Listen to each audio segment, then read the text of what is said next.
What the narcissist feels: detachment. I'm often asked by people, how do you feel when you go to an event? Or how do you feel when you look at a piece of art or listen to music HD? Well, I'm going to describe to you how I feel with regard to the attendance at a particular event, and how that encompasses the fact that I'm detached from you.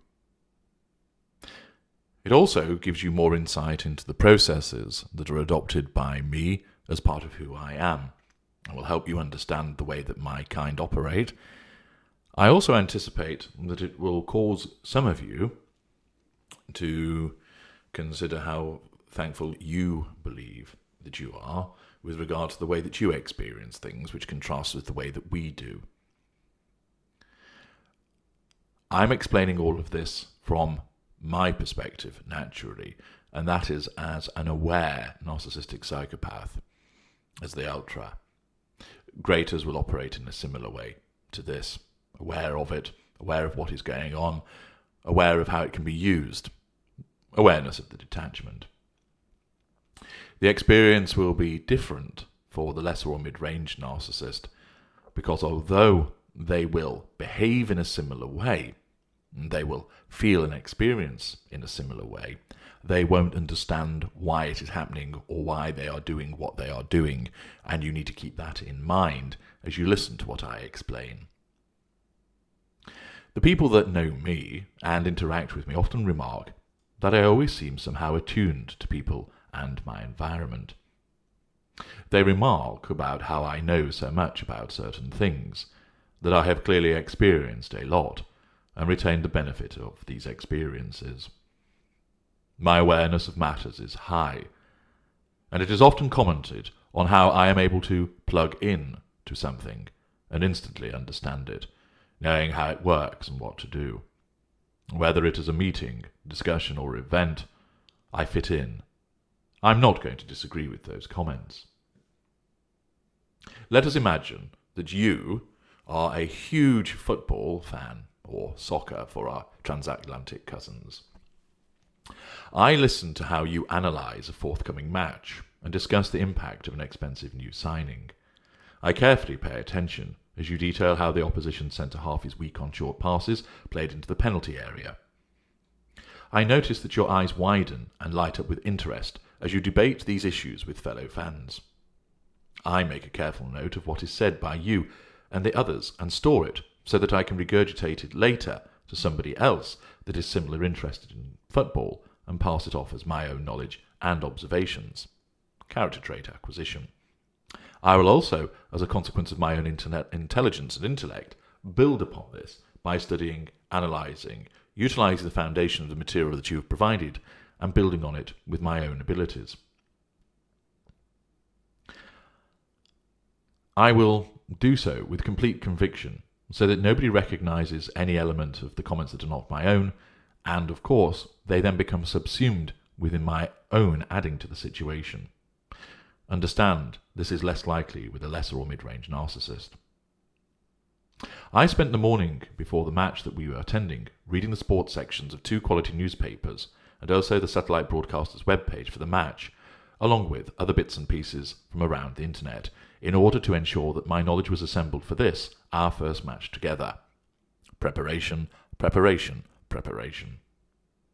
I knew from your social media postings that you are a passionate fan of this particular team, and I targeted you, and therefore pretended that I was also as well. I was able to recall key trophies that the team has won and recent events from the football club's website to enable me to demonstrate to you that I was also a similarly committed fan. I'm mirroring you. In the course of the discussion with you and your friends, who are also die-hard fans, I trot out a piece I memorised from a football writer, tweaking it here and there to give it a ring of authenticity, as I explain how our captain, needs a holding midfielder alongside him to allow him to venture further forward and play key balls to the lone man up front. You all nod in agreement, showing admiration in my knowledge, despite part of it being acquired elsewhere. Already the fuel flows.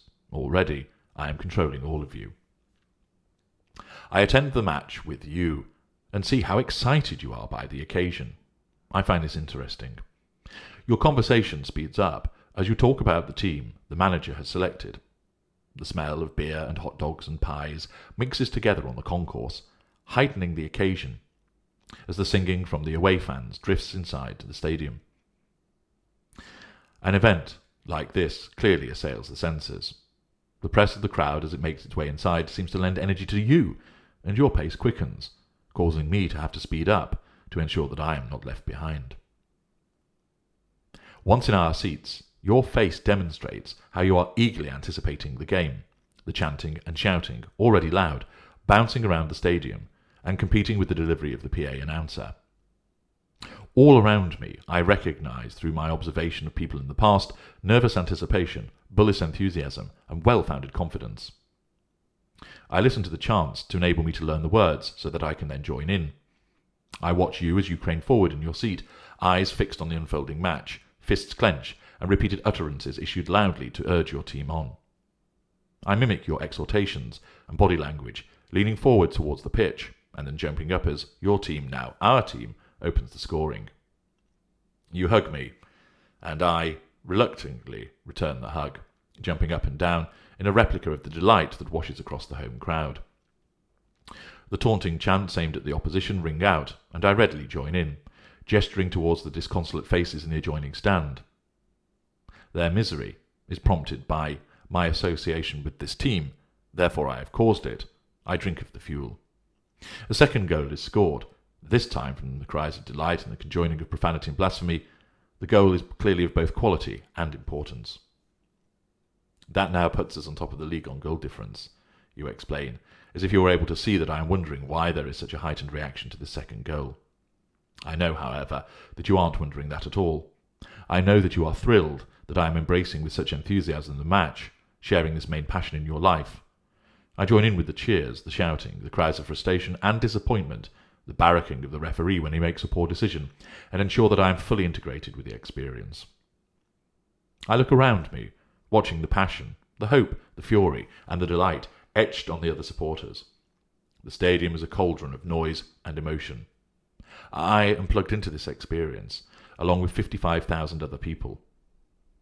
I can see the emotions are raw and visceral, even primitive. I see all of this around me, yet all I feel is the fuel. I merely mimic everyone else in order to fit in. I don't feel their hope. I don't feel their passion. I don't feel delight. I feel the effect of the fuel that comes towards me as a consequence of my actions towards you, and of my actions towards anybody else in the stadium. I have attached the experience to me, but besides the fuel, I feel nothing. I am completely detached from it. All it does is serve a purpose to enable me to create and build bridges and ties with you. I can see how it all affects you. That is very clear to see.